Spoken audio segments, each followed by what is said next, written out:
So today has been an interesting day. I was grocery shopping and I get a phone call from a buddy of mine named Brad Hill.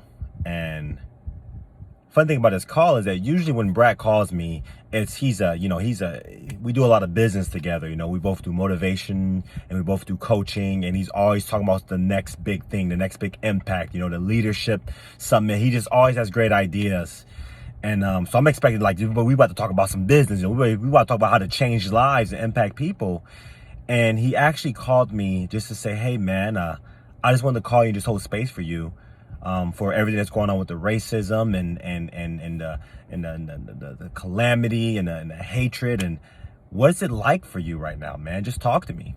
And mind you that he's a Caucasian guy, and here I am as a black man. And he's like, I just want to hold space for you to just share anything you have to say. And the first thing that came across my mind was, oh, I'm fine, I'm good. But as I dug deeper, I realized that this stuff is really affecting me. And I didn't even know it. And some of the things that was coming up for me was that it hurts to see, people being oppressed, racism and hatred all on social media. And it hurts to see that.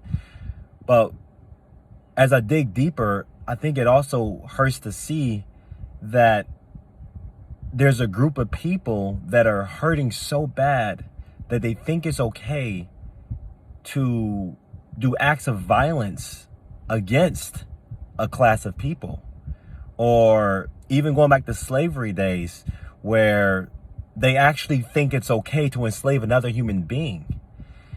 And so what came up for me is like, man, I wonder who's really hurting more, the people that's been enslaved for hundreds of years, or the people that actually thought it was okay to enslave people, the people that has been victims of racism for dozens of years, or the people that actually thinks it's okay to be racist and actually do acts against a class of people.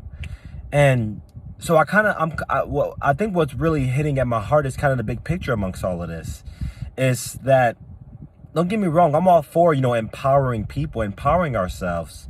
But at the same time, if we empower the oppressed people without acknowledging the hurts of the oppressors, then there's going to be this constant back and forth, or there's going to be this struggle for power. Black lives matter. No, all lives matter. No, it's going to be back and forth.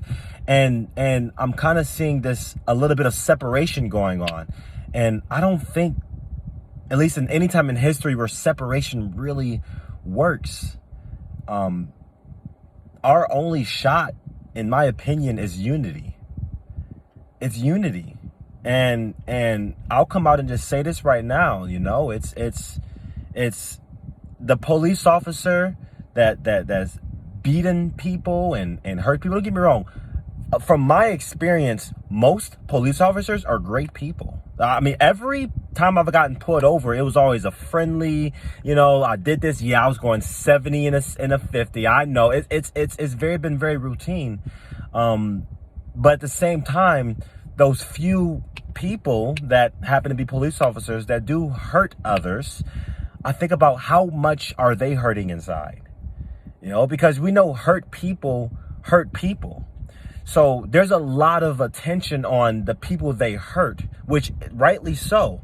But I wonder what childhood did that police officer had to actually commit such a crime?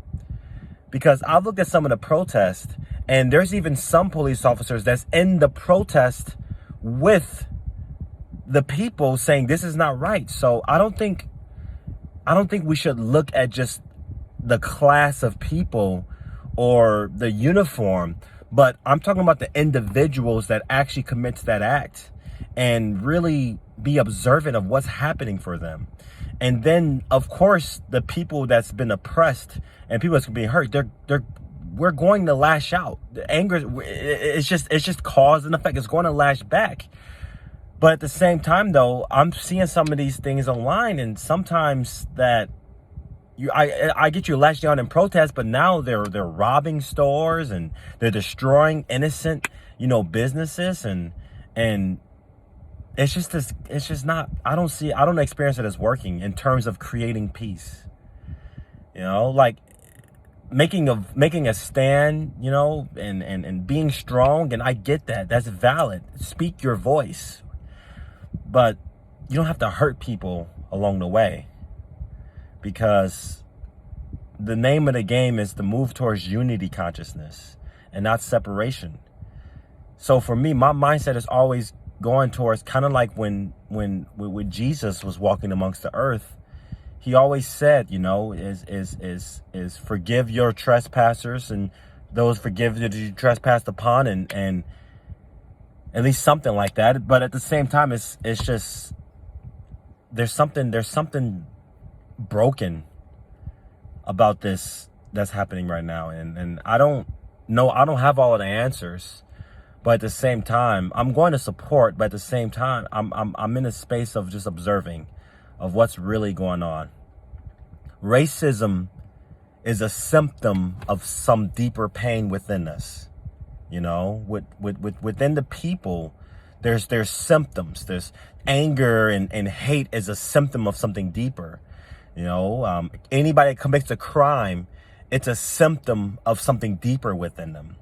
So I get the symptom can be disgusting, but if we focus too much on the symptom, we're not going to be able to heal the deeper inner problem, which is a spiritual problem that's living within them, which is a spiritual imbalance.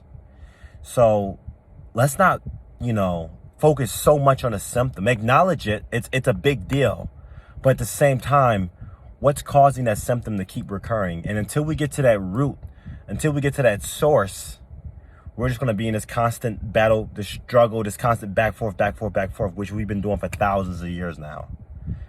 So I just wanted to share this message after the, you know, Brad contacted me just to hold space for me and to release some of my thoughts. And this is what's happening for me right now. And I feel like that we need to move towards unity.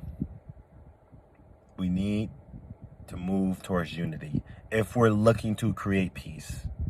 If we're looking towards creating war, then let's keep taking sides and fighting each other. That'll create war all day. But if for those of us that's ready to actually start creating unity, let's understand ways how we can really unite as a country, as a people, and really understand the people that's been oppressed, and also understand the oppressors, because they have to be pretty,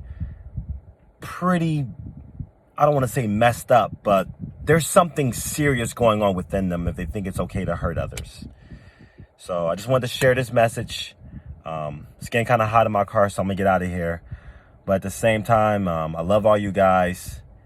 Please stay blessed. If you have anything you want to speak about or voice about, just put it in the comments below this, and let's really have this conversation. Let's have this conversation. How can we move towards unity? Stay blessed.